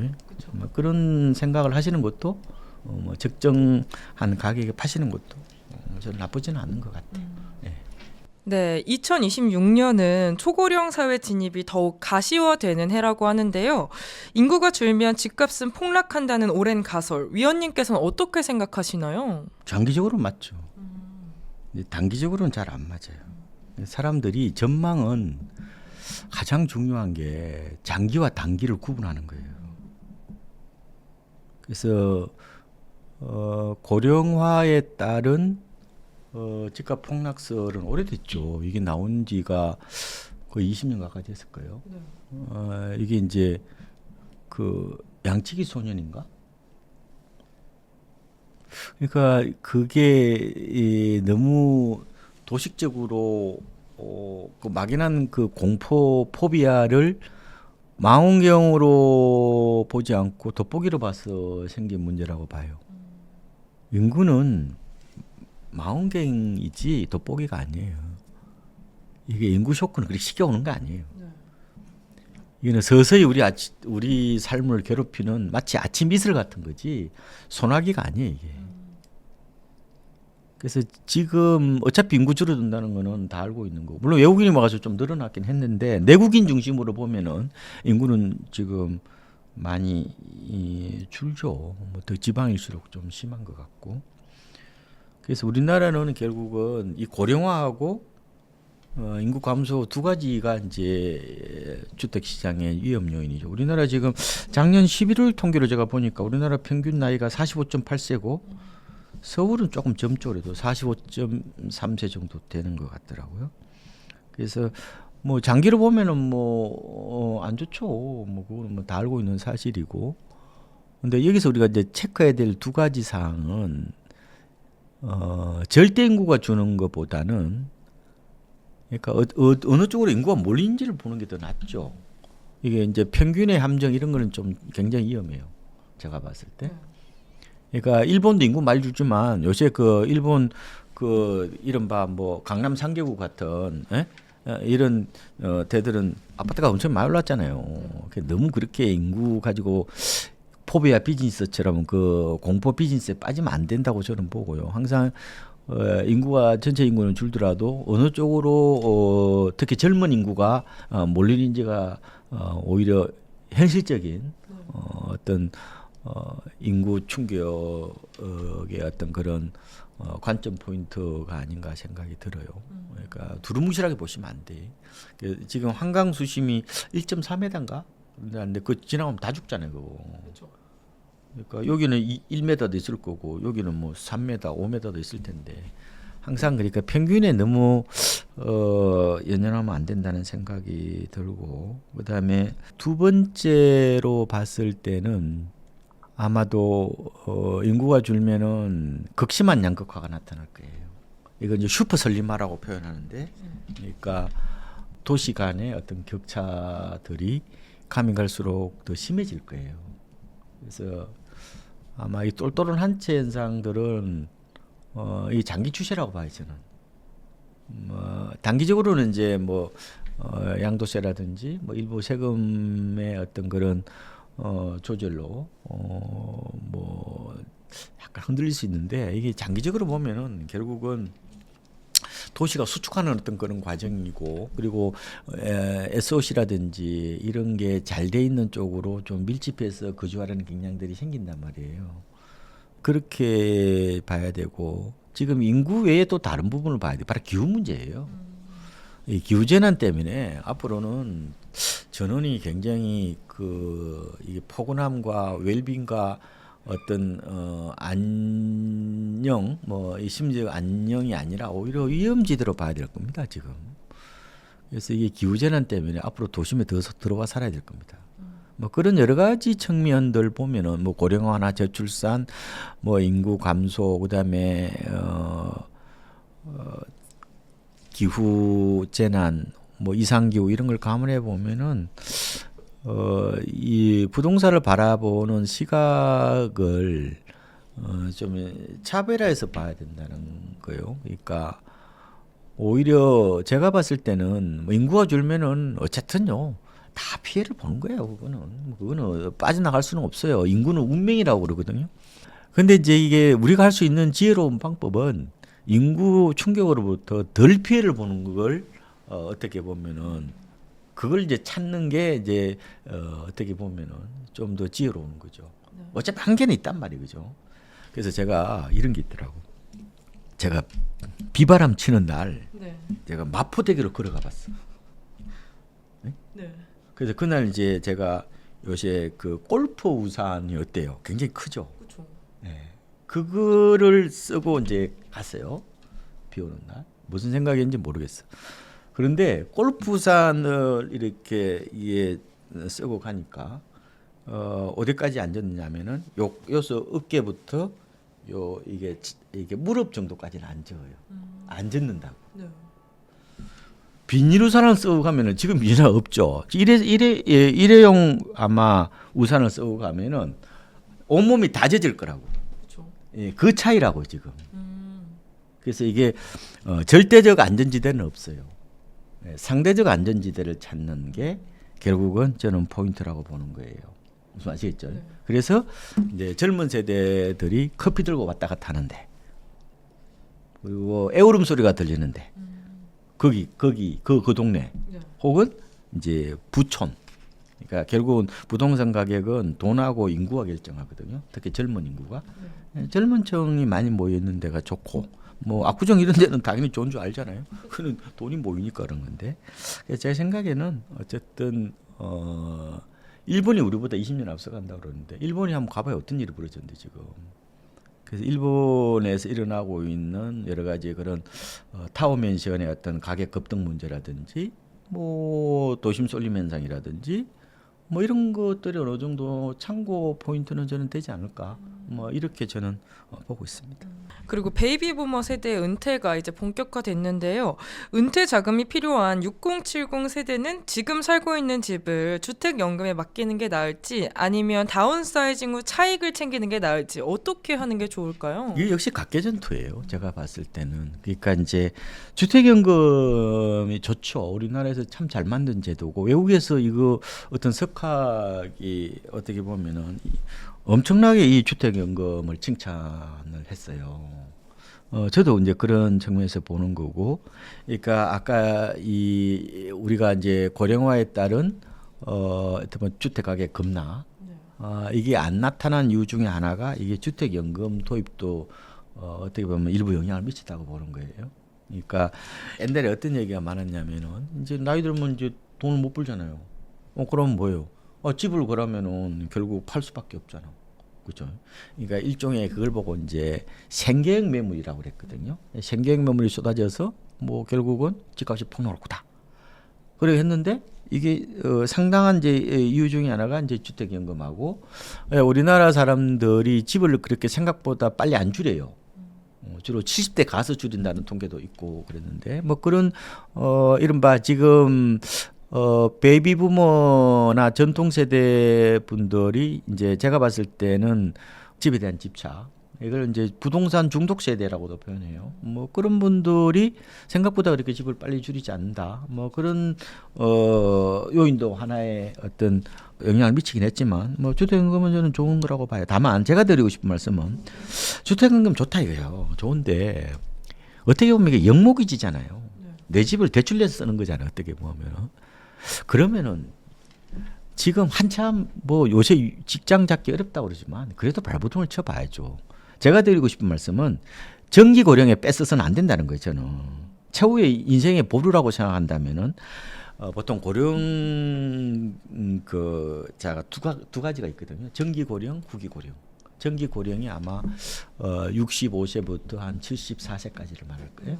후기 고령이 75세부터 돌아가실 때까지인데 저는 뭐 75세 넘어가서 내 인생이 더 이상 뭐 이제 벌이가 없었을 때 그죠? 거의 이제 내 인생이 거의 이제 75세 되면은 정리할 때인가? 그 정도는 아닌가요? 뭐 그 정도는 아니고 어쨌든 생산에 대한 능력이 좀 떨어졌을 때 그때 가서 일종의 내 인생의 뭐 언덕이나 뭐 담요나 아니면은 이런 지렛대로 쓰시는 것이 좀 낫지 않을까? 저는 저 같으면 그렇게 할 생각이다 이런 말씀을 드리고 다운사이징 부분에 대해서는 제가 공부를 좀 하고 있는데 다운사이징 보통 세 가지가 있거든요. 그러면은 이제 가격이 있고 면적이 있고 지역이 있어요. 제가 아는 분이 이게 광장동에 아파트를 갖고 있었는데 이분이 이거 아파트를 이제 12억 주고 전세를 주고 양평에 가서 살았어요. 전세를 구해서. 그럼 뭐예요, 그러면? 이 일종의 다운사이징이잖아요. 그래서 12억 갖고 전세 한 5억 정도 구하고 나머지 2억 갖고 집사람 이제 뭐 그동안 고생했는데 쓰라 그러면서 한 3억 주고 나머지 금액으로 뭐 미국 주식 한다고 썼던데 뭐 그렇게 하셨대요. 그건 이제 제 생각에는 어떻게 보면 이거는 약간 전세 놓고 전세 놓는 전세 사는 그죠? 뭐 이런 거 형태거든요. 그러니까 도심의 자산을 그대로 놔두고 이제 주거비를 줄이는 어떤 뭐 이런 쪽도 괜찮아요. 괜찮고 뭐 어쨌든 여러 가지가 있어요. 그러니까 대체적으로 이제 뭐 서울에 살다가 아니면 이제 부산에 살다가 이제 이런 뭐 약간 외곽으로 가는 것은 주로 뭐예요? 지역하고 그죠? 집값 싼 데하고 그다음에 뭐 가격. 그다음에 또 좀 뭐 40평 살다가 30평으로 옮기는 거는 이제 면적을 줄이는 거죠. 이런 세 가지가 있어요, 보통. 주고 이제 다운사이징은. 근데 최근에 제가 이제 그 트렌드 중에 하나가 이 노후 설계에 이제 AIP라고 있어요. 이게 굉장히 중요한 건데 많이 써요. 이제 이미 뭐 유행어가 돼가지고 에이징 인 플레이스인데, 그러니까 내 집에서 세상을 떠나는 걸 말하는 거예요. 가장 이제 은퇴자들이 추구하는 바죠.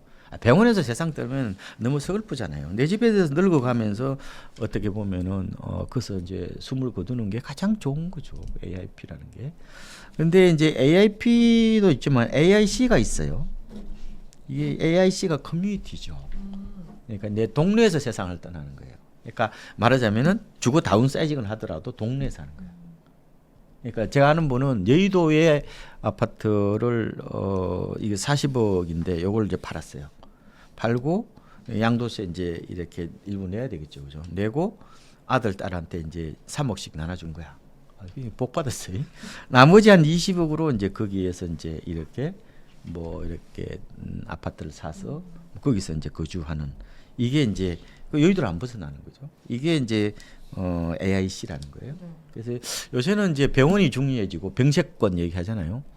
그다음에 뭐 복세권, 복지관 뭐 이런 것들이 중요해서 옛날처럼 다 싸들고 시골로 가는 것보다 자기 지역에서 이렇게 주택 규모를 줄이는 것도 저는 왜냐면 거기서 친숙하게 또 느껴지기도 하고 또 그리고 또 사모님이 이쪽을 따라 안 가려고 그러니까 뭐 그래서 저는 오히려 AIP이면서 AIC 쪽으로 한번 관심을 가져봐라. 그래서 요즘에 그 은퇴자들이 옛날하고는 달라요. 다 싸들고 내려가기보다는 오히려 지금 사는 곳을 종착역으로 생각하는 경우가 많아요. 강남 사람이 특히 그런 것 같아요. 최근 보면은 그거를 이제 경유지가 아니라 종착지로 보는 어떤 그런 경향이 있는데 사람마다 다 달라요. 이렇게 하라 저렇게 하라 그거는 행복술계인데 이거는 뭐 어떻게 보면은 5,100만 가지가 있기 때문에 이렇게 하라 저렇게 하라 제가 뭐 단대적으로 말씀 못 드리겠지만 제가 이제 여러 가지 이제 대안을 이제 드리는 거죠. 이제 가격 면적 지역으로 줄이는 거. 그다음에 이제 AIP도 중요한데 뭐 요새는 AIC가 하나의 뭐 트렌드가 되고 있다. 뭐 이 정도로 해서 이건 맞춤형으로 가셔야 돼요. 정형화된 어떤 그런 대안들은 없다. 왜냐하면 사람마다 다 다르거든요. 어떤 분은 뭐 기농하시는 분도 있고 또 기촌하시는 분도 있고 뭐 여러 가지 사람마다 다 다르잖아요. 근데 가장 중요한 것은 제가 봤을 때 배우자하고 어떻게 보면은 의기투합이 돼야 돼요. 근데 대부분이 남자들만 시골로 가더라고. 그치? 우리 주변의 친구들 보면. 그래서 그거는 어쨌든 정답은 없다. 다만 내 마음이 편안하고 서로 부부간에 서로 쌈박질 안 나게끔 잘 절충하는 게 중요하다. 이런 말씀을 드립니다. 이젠 인구 구조가 이제 바뀌어가는 시기잖아요. 앞으로 살아남을 부동산의 조건 1순위가 있다면 뭐가 있을까요? 제가 말씀드렸잖아. 젊은 세대들이 네. 좋아하는데 주로 2030 세대들이 선호하는 지역이 아마 인구 쇼크의 마지막 피난처가 될 수 있을 거라고 봅니다. 그러니까 기성세대 분들은 내가 좋아하는 거 사지 마시고 항상 젊은 세대들이 선호하는 곳을 염두에 두고 판단을 하시는 게 좋을 것 같고요. 그 다음에 뭐 본다면 앞으로 부동산이 거래가 없을 겁니다. 부동산의 이제 거래 회전율이 엄청나게 떨어질 수밖에 없어요. 안 팔립니다 이제 부동산은. 시골 땅은 안 팔려 이제. 이미 늦었어. 젊은 세대들이 안 사요. 젊은 세대들이 땅을 한 번도 가본 적이 없어. 그래서 아파트와 부동산을 동일시한 세대이기 때문에 거의 안 팔릴 겁니다. 그래서 중요한 게 부동산은 이제 황금성, 유동성 개념으로 보셔야 돼. 중금융 상품으로 보셔야 된다고. 안 팔립니다.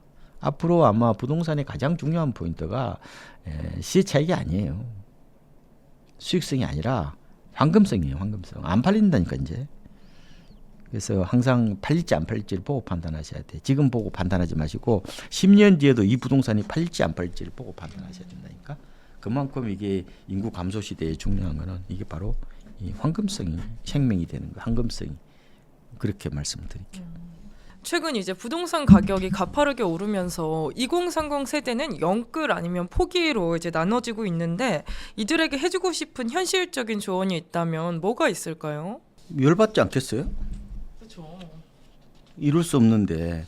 그래서 30대나 20대 분들이 SNS 통해서 비교를 하는 게 습관화됐어요.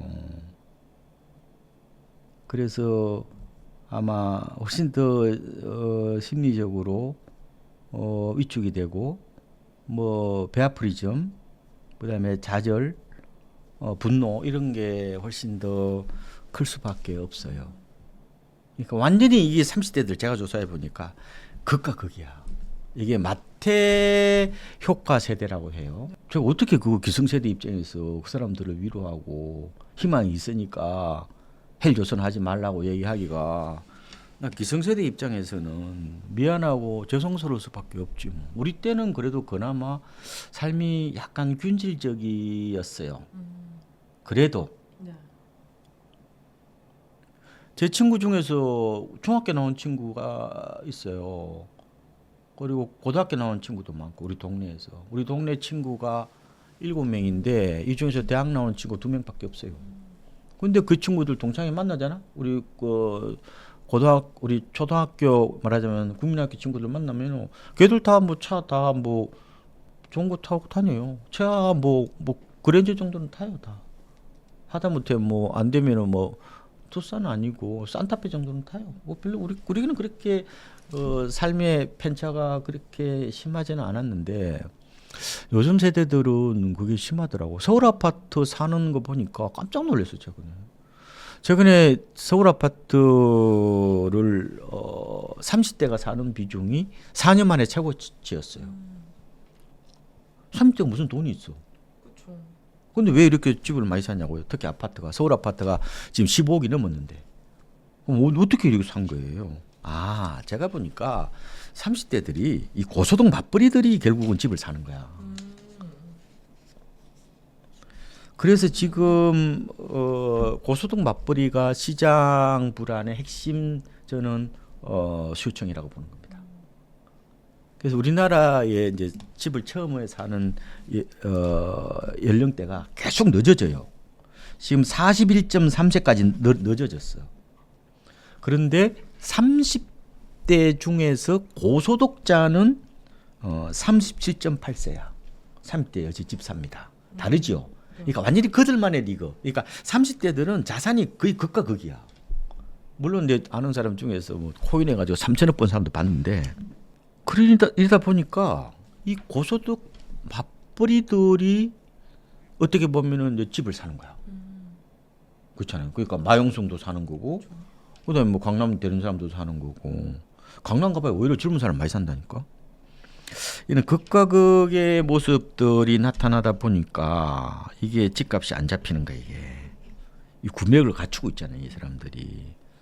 그래서 우리나라에 보면은 PIR이라고 그래서 한 해 이제 돈을 이제 한 푼도 안 쓰고 그렇죠. 몇 년 동안 모아야 되냐는 건데 2022년에 서울 아파트가 14.8년이었다고요. 지금요 10.6년으로 줄었어 오히려. 고소득 맞벌이가 들어오니까. 이 그렇죠. 네. 달라진다니까 통계가 이게 잘 안 맞아 그러니까. 그리고 이게 이제 우리가 30대들을 제가 연구를 좀 많이 하는 편인데 30대들 분들은요 맞벌이 비중이 61.5%까지 왔어. 우리나라 평균이 48%거든요. 2024년 기준으로. 2023년에 비해서 우리 평균은요 오히려 떨어졌어. 48.2에서 48%로 낮아졌단 말이에요. 근데 30대는 갑자기 확 늘어나. 그러니까 결혼을 해서 맞벌이냐 아니냐에 따라 가지고 어떻게 보면은 구매력이 현격하게 차이 나버리는 상황이 나타난 거죠. 그러니까 어떻게 보면은 30대를 바라볼 때 평균으로 보면 안 돼. 굉장히 서로 다. 그러니까 고소득 맞벌이는 당연히 세습 중산층 이런 얘기도 하잖아요. 부모를 다 잘 만났겠지. 그럼 집 살 때 아버지가 도와줬겠지. 그런 걸 감안해 보면은 이게 어떻게 보면은 30대들을 같은 이게 색깔로 봐서는 안 되겠다는 저는 생각이 많이 들었어요. 네. 그런 측면이 들었는데 어쨌든 간에 뭐 분노만 표시한다고 그래서 세상이 바뀌진 않잖아요. 그렇죠. 뭐 어떡할 건데 그러면 방법은. 그래서 나의 어떤 한계 속에서 뭔가 해법을 찾는 그런 지혜로운 방법이 돼야 될 것 같고 그러면은 저 같으면은 남보다 그러면 내가 뭔가 그러면은 앞서갈 수 있는 킬러 컨텐츠 같은 그런 게 뭐 있냐는 거예요. 그러니까 주변에 보면은 한이 맺혀야 돼. 그러니까 오히려 결핍이요. 오히려 나의 강한 추진력입니다. 네? 이런 얘기 있잖아요. 네. 뭐 질투는 나의 힘이라는 네. 영화도 있는 것처럼 제가 보면은 주변에 결핍이 없는 사람치고 잘된 사람 못 봤어요. 왜냐면은 다 이뤘다고 생각하는 거야. 제가 보면은 저도 박사를 받았지만 제 주변에 석박사 하신 분들 중에서 나는 서울대 나오신 분 못 봤어. 대부분이 이제 지방대 학부 출신들이 얼마나 많아요. 그러니까 강한 결핍인 나로 하여금 남들보다 더 잠을 덜 자고 열심히 땀을 쏟는 어떤 원동력이 되는 거예요. 그래서 이런 것 같아. 이게 그 결핍은 어떤 사람은 그것 때문에 서로 좌절하고 그래서 거기 때문에 오히려 주눅 들고 이 자폐증에서 이게 완전히 뭐 아까 은두능 외톨이처럼 그렇게 좌절로 이렇게 빠지는 나락으로 빠지는 사람도 있고 아이로 오히려 이게 그 결핍이요. 오히려 그것 때문에 자기 어떤 컴플렉스를 극복하려는 어떤 그런 원동력이나 오히려 받침으로 어떻게 쓰는 경우를 더 많이 봤어요. 저는 그래서 만약에 그러면 내가 30대다 그러면은 내가 이런 여러 가지 조건들이 있단 말이에요. 다 불만이지. 저도 30대 우리 아버지한테 불만 많았어. 근데 더 보면 저는 엄청 혜택을 받은 거거든요. 그 시골에서 어떻게 저 우리 아버지가 저는 재수를 시켜 주셨거든. 그 시골에 논 몇 평대 우리 6남매인데 그거. 내 동생 반 밑에 여동생은 고등학교밖에 안 나왔는데 무슨 너가 임마 저 재수한다고 그랬을 때 얼마나 아버지 입장에서 논도 뭐 그 해봐야 3,000명도 안 되는데 그 시골에서 뭐 돈이 있다고. 그래서 저는 엄청 혜택을 받은 거야. 근데 우리 친구들이 왜 많이 우리 친구들 강남사는 많잖아.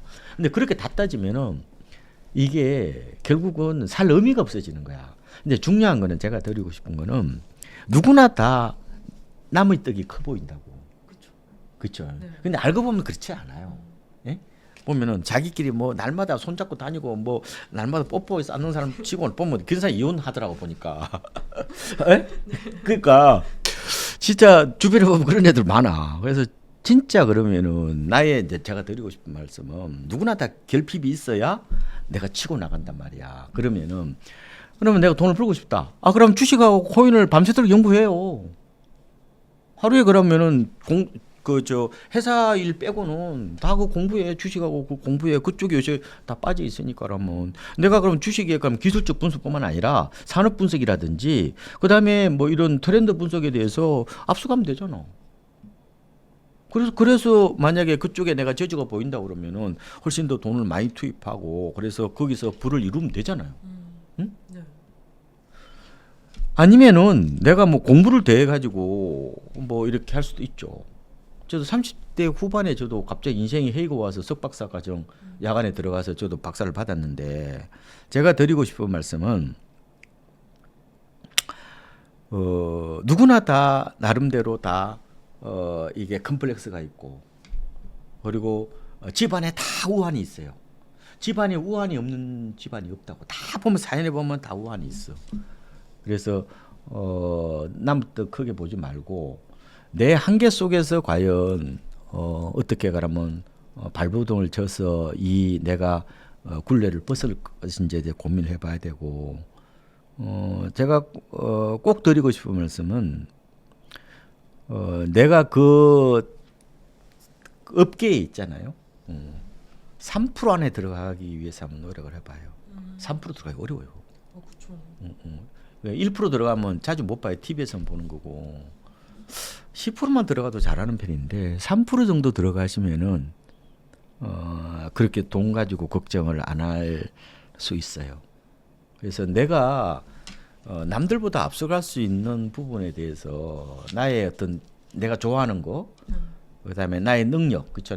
선호와 그다음에 나의 능력을 봐가지고 뭔가 아마 발부둥을 치다 보면은 분명히 돌파구가 나올 겁니다. 그래서 짐작해서 그렇게 뭐 포기하지 말고 분명히 사람마다 다 하나씩은 다 장점이 있기 때문에 나의 특장점이 뭔지 그 부분에 대해서 그리고 과연 그게 어떻게 보면은 뭐 자금적으로나 아니면 사회적 지위나 이게 좀 어프로칭할 수 있는지 뭐 그런 부분을 보고 하면 된다. 어쨌든 중요한 거는 내가 잘할 수 있는 거 그걸 좀 밀고 나가다 보면은 나중에 돈도 생기는 거고 그다음에 삶의 자부심도 생긴다 이런 말씀을 드려요. 그러니까 결핍이 있는 분들은 오히려 그게 잘 된 거예요. 이게 내 삶에 진짜 원동력이 될 수 있으니까 그걸 통해서 자기 자신을 좀 더 자아실현을 해보는 것도 저는 좋겠다 이런 생각이 듭니다. 그럼 이제 10년 뒤 2036년 대한민국 부동산을 상상해 봤을 때 강남 불패는 여전할까요? 아니면 또 새로운 부촌이 생겨나게 될까요? 부촌은 자꾸 생기죠. 이제 부촌은 이제 주거 프리미엄을 얘기하는 거거든요. 근데 제가 이제 시장을 올해 벌써 31년째 지켜보고 있는데 부촌은 이동하는 게 아니에요. 강남은 없어지지 않습니다. 예. 부촌은 분산하지요. 하나 더 생긴다고 보시면 돼. 우리나라의 부촌이 전통적 부촌이 이제 저런데 뭐 삼청동 뭐 이런데 성북동 이런 데 있잖아요.